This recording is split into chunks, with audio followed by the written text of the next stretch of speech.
Hi, how's it going? I'm Gabriel, and in today's video, I am going to be talking about regarding an assignment that I was fulfilling regarding of the English language, about of the relationship between the francophones and the anglophones people in Canada, and also we are going to be talking about regarding of the globalization, so that we will be able to improve our knowledge regarding of the relationship between the people that know how to talk the French language and the English language in Canada, and also regarding of the globalization.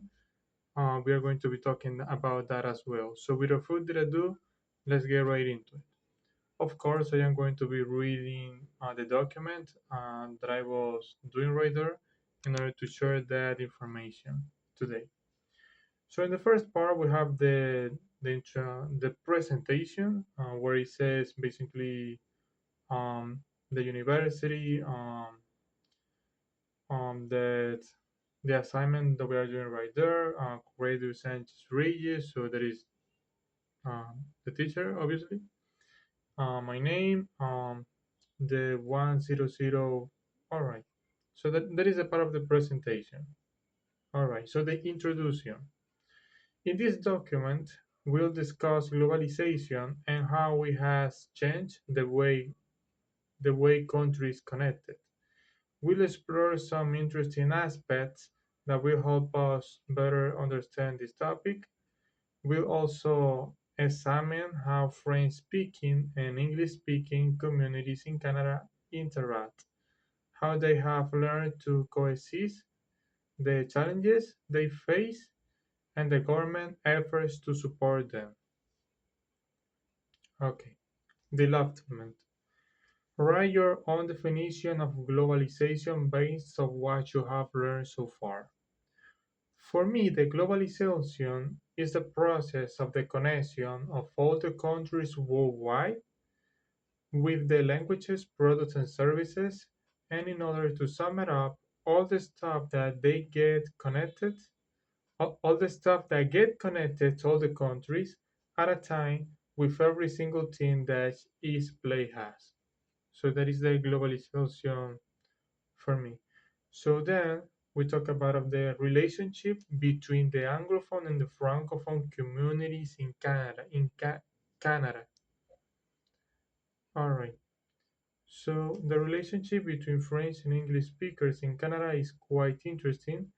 Canada has a history of colonization by the French and British, which has led to a blend of cultures and languages.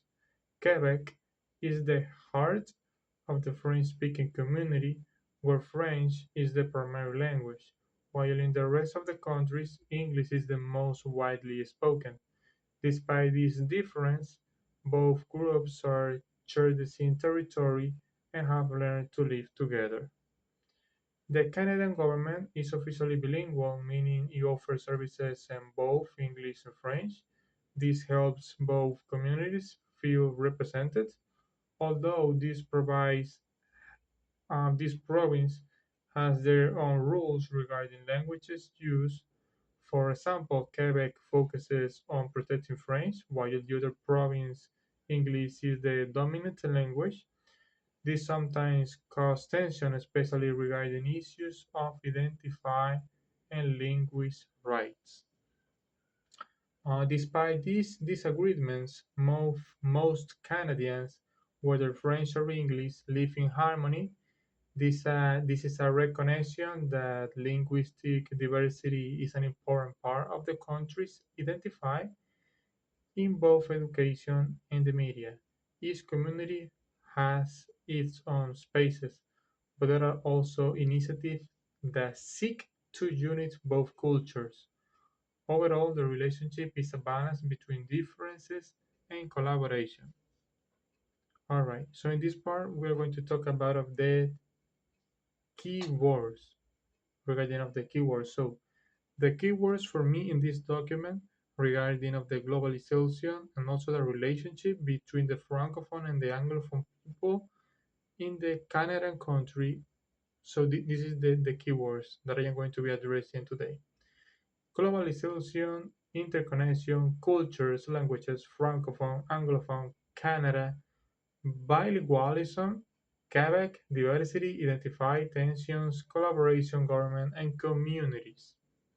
So those are the keywords for me. All right. So the last part of the document that I was fulfilling right there is the conclusion.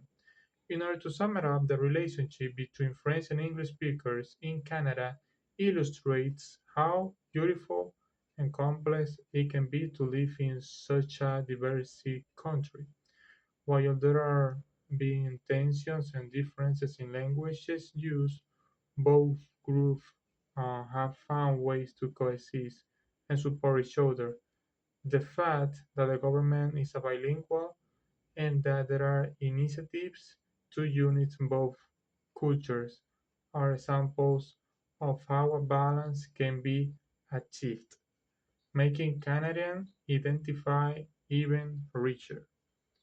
And the bibliography was a video that I put right there regarding, well, basically with that video, I learned more regarding the globalization topic. All right. So in this case, that's it for today. I really hope that you have learned something regarding of the globalization and also of the relationship between the francophone and the anglophone people in Canada, in the Canadian country. So that's it for today. I really hope that you can be learning something about it. And without further ado, so that's it. So I'll catch you later and have a good one. Take care. Bye bye.